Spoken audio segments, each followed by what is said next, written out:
recette en goût et en couleur à la bonne heure. Vous, je ne sais pas, mais moi, j'adore les croûtes. Qu'elles soient de pain ou de fromage ou même de pizza, tiens. Alors pensez donc, un dos de cabillaud en croûte d'herbe et d'amande, je craque. Allez, pas le temps de s'encrouter, au boulot, sinon on va être ric-rac.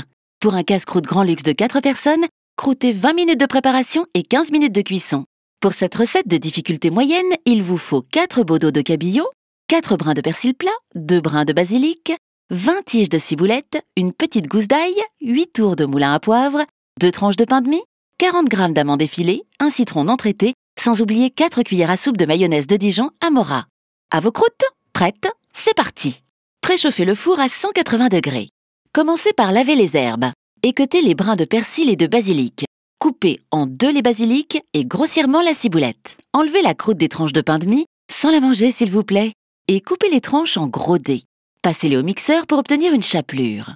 Hachez grossièrement au couteau les amandes effilées et mélangez-les avec la chapelure et le zeste du citron. Réservé. Dans le mixeur, mettez les herbes, la gousse d'ail épluchée, dégermée et coupée grossièrement, le poivre et la mayonnaise de Dijon Amora, puis mixez pour obtenir un mélange homogène.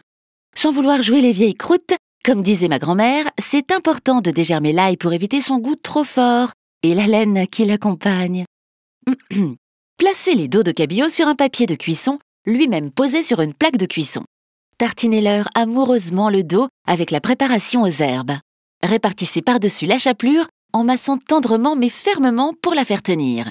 C'est là que votre poisson va gagner sa croûte, alors mettez-y du sentiment. Enfournez pour 15 minutes, toujours à 180 degrés, si vous aimez le poisson un peu translucide au centre, sinon 20 minutes pour un poisson bien cuit et bien blanc. Et oh, on ne s'encroute pas, c'est pas fini. Sortez une belle vaisselle, servez avec des légumes cuits vapeur simplement arrosés d'un filet d'huile d'olive. Un joli mélange courgettes, carottes et brocolis par exemple, et quelques quartiers de citron. Que celui qui n'a jamais salivé devant pareille assiette me lance la première croûte. Bon appétit! À bientôt, en goût et en couleur.